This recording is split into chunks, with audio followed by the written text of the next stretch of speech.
Ahora vamos a hablar del acento latino, es decir, no del acento de México y eso, sino del acento en latín. Y esto es importante porque ya dije en el vídeo anterior que el acento es súper importante para, como vamos a ir viendo, ¿no? El acento condiciona muchísimo la evolución de las palabras.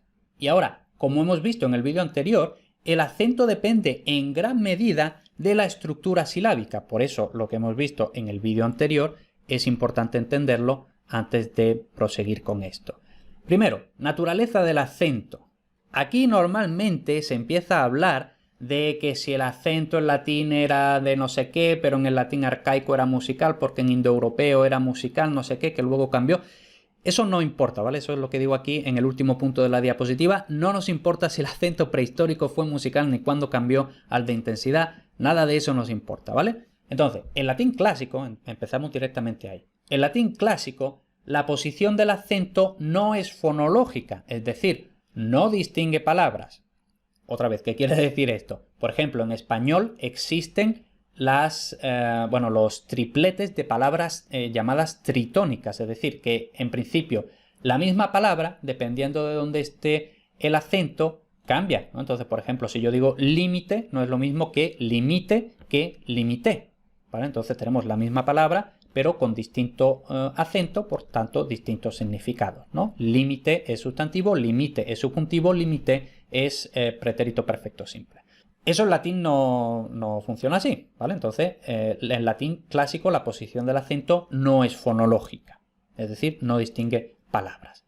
Entonces, lo distintivo en latín clásico es la cantidad vocálica de la penúltima sílaba, que esto está expresado, como voy a comentar luego, está expresado de forma un poco mezclando conceptos, pero bueno, lo dejamos así, ¿vale? Ahora lo veremos. Otra vez, aquí estoy más o menos suponiendo que se sabe todo esto de la cantidad vocálica en latín, ¿no? Del latín de bachillerato. Pero bueno. Entonces, lo importante aquí es que, como vemos en los ejemplos, la cantidad de la penúltima sílaba, es decir, la segunda contando por detrás, determina la posición del acento. Entonces, por ejemplo, vemos en el primer ejemplo mitteris, porque la E, que es la vocal de la penúltima sílaba, es breve. Entonces, según eso, si la penúltima es breve, el acento se retrotrae a la sílaba anterior. Por eso, mitteris. En cambio, si la E, en este ejemplo, si la E es larga, el acento recae en esa sílaba, mitteris. Ahora, aquí quizás te estés preguntando, bueno, no acabas de decir que el acento en latín clásico no es fonológico, pero aquí me estás hablando de que si mitteris y mitteris, no importa, ¿vale? Realmente no importa. De momento queda, lo único con lo que realmente hay que quedarse en esta diapositiva es que la cantidad de la penúltima determina la posición del acento. La penúltima es breve, esdrújula. La penúltima es larga, llana. ¿Vale? Resumen de esta diapositiva. Ahora vamos a entrar más propiamente en posición del acento. La posición del latín clásico se suele conservar en español, es decir, donde estaba el acento en latín continúa en español. Eso, como digo, se suele conservar. Hay excepciones de diversos tipos, pero bueno, esta es la regla general. Ahora, vamos propiamente, es decir, volvemos propiamente a las palabras en latín, al acento en latín. Las palabras bisílabas son siempre llanas. Bueno, una regla en latín es que no existen las palabras agudas, ¿vale? Por tanto, una palabra bisílaba solo puede ser llana, ¿vale? Ahí no hay dificultad. La dificultad está en las palabras de más sílabas, de más de 2 sílabas, 3, etc. ¿Por qué? Porque están condicionadas a la cantidad de la penúltima sílaba, como hemos adelantado en la diapositiva anterior. Y ahora, esto es lo que, más o menos, así entre todos, se conoce como la regla de la penúltima, es decir, la cantidad de la penúltima sílaba determina dónde va el acento, si en la penúltima sílaba o en la antepenúltima. Entonces, como estoy diciendo, si la penúltima sílaba es larga, entonces esa penúltima sílaba es la tónica, es decir, es llana. Entonces, por ejemplo, amores, vemos que la O es larga. Ahora, ¿cómo sabemos que la O es larga? Porque se sabe de memoria o se mira el diccionario, etc. ¿Vale? Entonces, la O es larga porque lo digo yo o porque lo dice el diccionario. Entonces, como la O es larga y está en la penúltima sílaba, eso hace que la penúltima sílaba sea la tónica, por tanto, amores es llana. Ahora, que la penúltima sílaba es breve, entonces el acento se retrotrae, es decir, se va hacia la sílaba anterior, por tanto la palabra es esdrújula. En milites vemos que la segunda I es breve, por tanto no lleva el acento, sino que el acento va en la anterior. Milites. Bien, como he adelantado también, aquí más o menos es muy frecuente mezclar cantidad silábica con cantidad vocálica. No es lo mismo, ¿vale? Entonces hay que tener cuidado con eso, porque propiamente la regla de la penúltima no tiene en cuenta la cantidad vocálica, tiene en cuenta la cantidad silábica. Lo que pasa es que la cantidad silábica muchas veces es la misma que la cantidad de la vocal, ¿vale? Pero eso hay que matizarlo. Entonces, cantidad silábica, básicamente vamos a explicar un poquito más qué es esto de la regla de la penúltima. Hay dos criterios para determinar la cantidad silábica. El criterio de si la sílaba es larga o breve por naturaleza o si es larga o breve por posición. Entonces, primero, por naturaleza, una sílaba es larga si tiene una vocal larga o un diptongo. Es decir, porque por naturaleza, porque es así, la vocal es larga, es decir, no podemos saberlo a menos que lo sepamos de antemano o lo miremos en un diccionario, o tiene un diptongo, porque los diptongos siempre son largos por definición. Y luego el otro criterio es por posición, es decir, una sílaba es larga si es trabada, es decir, la sílaba es trabada, la sílaba está cerrada, es decir, la sílaba termina por consonante, independientemente de la cantidad de su núcleo. Es decir, una sílaba puede ser larga por posición, aunque su vocal sea breve, ¿vale? Entonces, esa es la dificultad de que en todas estas explicaciones que se suelen dar se mezclan conceptos, ¿no? Se habla de sílaba como equivalente de cantidad, luego se habla de larga, breve, probablemente sería mejor hablar de que las vocales son largas o breves y que las sílabas, dependiendo de diversos factores, son pesadas o ligeras, ¿vale? Entonces, sería mejor hacerlo así. Pero bueno, eso ya es tanta la costumbre de mezclar conceptos que es muy difícil quitarla, ¿no? Incluso muchas veces yo los mezclo, ¿no? Entonces, resumen. El resumen de todas estas reglas es que todas las sílabas son pesadas, es decir, lo que tradicionalmente se ha dicho largas, salvo las que son libres y tienen una vocal breve. Esto de forma más esquemática, diciendo lo mismo, pero más esquemática. Todas las sílabas son pesadas, es decir, largas, en cambio solo son ligeras, es decir, lo que tradicionalmente se ha dicho breve, cuando se dan simultáneamente estos dos factores. Tienen una vocal breve, es decir, no tienen una vocal larga ni un diptongo, y son sílabas libres, es decir, sílabas no trabadas, sílabas abiertas, sílabas no cerradas, es decir, terminan en la vocal breve, que esa de hecho sería una forma aún más simple de decir esto. Solo pueden ser sílabas ligeras las que terminan en una vocal breve. Cualquier otra circunstancia, la sílaba va a ser pesada. Vale, ahora vamos a hablar de una regla que normalmente se dice en latín, ¿vale? Porque no es difícil, ¿no? Vocalis ante vocalem corripitur. Es decir, literalmente vocal ante vocal se abrevia, es decir, vocal ante vocal es breve, es decir, una vocal que precede a otra vocal es siempre breve. Es decir, si tenemos un hiato, es decir, dos vocales seguidas que no son diptongos, la primera de ellas va seguida por la segunda, lógicamente. Bueno, pues la primera por defecto es breve, siempre va a ser breve, por esta regla. Esto a su vez implica que la sílaba de la que es núcleo será ligera. Ahora aquí, aclaración, una sílaba puede ser ligera, es decir, con vocal breve y sílaba abierta, en otros contextos. Es decir, no son solo sílabas ligeras las que tienen esta regla de vocalis ante vocalem corripitur, ¿vale? Entonces, por ejemplo, en Romulus tenemos, vamos a detenernos un poquito en esta palabra, ¿vale? En Romulus tenemos ro, es una sílaba abierta, pero la vocal es larga por naturaleza, es decir, porque viene en el diccionario larga, ¿no? Entonces, sí es abierta, pero la vocal es larga, por tanto, la sílaba es pesada, por eso está en negrita.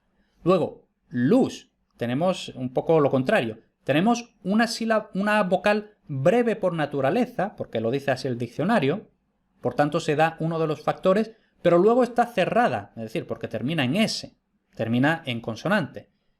Entonces no se dan los dos factores a la vez, por tanto, aunque la vocal sea breve, como la sílaba está cerrada, la sílaba es pesada.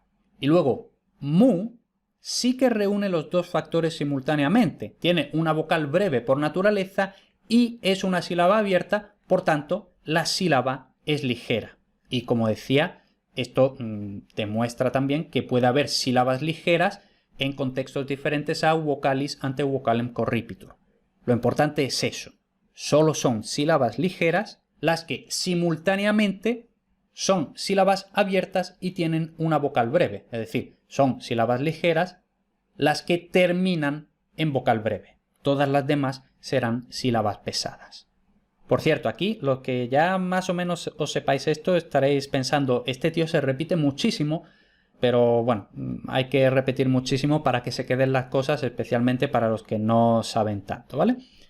Luego, grupos de muta cum liquida. Ya hemos hablado de los grupos de muta cum liquida y básicamente habíamos adelantado lo que vamos a desarrollar un poco más en esta diapositiva. Los grupos muta cum liquida suponen una excepción en la conservación del acento latino en español, ¿vale? Entonces, por ejemplo, en latín clásico vamos a tener la estructura consonante, que puede no estar, vocal, y luego en sílaba diferente la muta y la líquida, es decir, la muta y la líquida pertenecen a la misma sílaba, son homosilábicas, ¿no? Entonces, por ejemplo, integru, que es lo que da el cultismo íntegro. En cambio, en latín vulgar tenemos la consonante, que puede no estar, la vocal, la muta, y vemos que la vocal y la muta están en la misma sílaba, y luego en una sílaba diferente tenemos la líquida, de modo que será integru, que es lo que da la palabra patrimonial entero, ¿vale? Entonces vemos que en este doblete tenemos íntegro, conservando el acento original del latín clásico, mientras que tenemos entero en la patrimonial, conservando el acento del latín vulgar. Y ahora, este acento ha cambiado entre el latín clásico y el latín vulgar por la silabación diferente de la muta cum liquida. Y ahora, esto lo enlazamos con lo que acabamos de ver. ¿Por qué cambia el acento en latín vulgar? ¿Por qué el acento es una palabra llana en latín vulgar? Porque en latín vulgar, como la g es implosiva, está cerrando la sílaba, por lo que la sílaba, que en latín clásico era ligera, porque en latín clásico la sílaba t es una sílaba abierta y la e es breve por naturaleza, por tanto es una sílaba ligera, por tanto siendo la penúltima no lleva el acento. En latín vulgar la g, al estar cerrando la sílaba teg, una sílaba cerrada, siempre va a ser una sílaba pesada. Y como es penúltima, si la penúltima es pesada, lleva el acento, ¿vale? Entonces aquí hemos hilado muchas de las cosas que hemos estado diciendo anteriormente. Por eso la importancia de entender la silabación en latín, de entender la cantidad silábica, cómo difiere de la cantidad vocálica, de la acentuación dependiendo de la regla de la penúltima, etcétera, etcétera. Y ahora ya lo sabemos, como los sétimos evolucionan desde el latín vulgar, la acentuación del español es realmente la del latín vulgar. Hace unas diapositivas se había dicho, la acentuación del español conserva casi siempre la del latín clásico. Y ahora estoy diciendo aquí, la del latín vulgar. ¿Es esto una contradicción? En principio no, porque bueno, aquí estamos diciendo un ejemplo en que sí difiere el latín clásico del latín vulgar, pero en la mayoría de ejemplos el latín clásico y el latín vulgar va a tener la misma acentuación, ¿vale? Entonces, más exacto es que como los sétimos evolucionan desde el latín vulgar, la acentuación del español es la del latín vulgar. Lógicamente del español las palabras patrimoniales, las cultas, por su propia naturaleza de cultas, pues tendrán la acentuación culta, es decir, del latín clásico, ¿vale? Aquí, salvo que se diga lo contrario, siempre hablamos de palabras patrimoniales. Y ahora, el último punto también hablo de una contradicción, pero lo pongo entre paréntesis, porque lo voy a explicar, pero si no lo entienden no pasa nada, ¿vale? Entonces, esto que acabamos de ver en esta diapositiva es una aparente contradicción porque la silabación de los grupos de muta cum líquida en español es como la clásica. Es decir, en español, si la veamos, integró. Es decir, el grupo muta cum líquida en español es homosilábico. En cambio, la acentuación responde a la silabación vulgar, ¿vale? Entonces, pues bueno, esto parece ser una contradicción. Como digo, si no has entendido este último punto, no importa. Esto es simplemente, lo digo para quien se lo haya planteado, si es que alguien se lo haya planteado, pues que sí, que parece que hay alguna especie de contradicción. Simplemente es así y ya está. Pasamos a la siguiente. Tendencia antihiática. Esto también lo habíamos adelantado y también es importantísima esta tendencia antihiática que comienza ya en el latín vulgar. Ahora, ¿en qué consiste esta tendencia antihiática? Pues como su propio nombre indica, secuencias que son hiatos, es decir, dos vocales en sílabas separadas, van a dejar de ser hiatos, por tanto van a ser diptongos, ¿vale? Ahora, ¿esto cuándo ocurre? Pues principalmente con la I y la E de un hiato, ¿vale? Entonces, las dos, tanto la I como la E, se van a convertir en una deslizante, concretamente en una yod. Y ahora vemos aquí que lo transcribo de estas dos formas, una I con un semicirculito por debajo o con una J. Yo por lo general, o sea, salvo que por lo que sea necesite lo contrario, por lo general las deslizantes siempre las voy a transcribir, las deslizantes son yod y wow, ¿no? Siempre las voy a transcribir con la vocal y el semicirculito por debajo. Por lo general no voy a usar la J para la yod y la W para la wow, ¿vale? Esto, como digo, es AFI más estricto. Más tradicionalmente, se usa la J y la W para las semiconsonantes y el semicirculito por debajo de la I o de la U para las semivocales. Yo de hecho no voy a hacer distinción entre semiconsonantes y semivocales, como digo, a menos que realmente haga falta, pero es que no hace falta, ¿vale? Y esto no es porque yo lo diga, sino porque esto la bibliografía más actualizada lo dice así, ¿no? Por ejemplo, en el tomo de fonética de la nueva gramática de la RAE, ASALE, etc. En cualquier caso, como complemento en esta clase, voy a dejar la explicación que da, ¿vale? La RAE, ASALE, para tener ese criterio que yo también voy a adoptar de no usar la J y la W. Pero, atención, como ya he dicho, si tu profesor usa la J y la W, lo mejor es que tú también la uses. Dicho eso, como decíamos, tanto la I como la E de un hiato se convierten las dos en una yod, creando un diptongo. Entonces, por ejemplo, en filiolu tenemos ahí 4 sílabas porque la I y la O son hiato, son 2 sílabas diferentes. Ahora, con esta tendencia antihiática, tenemos filiolu. Y ahora vemos que pasamos de 4 sílabas a 3.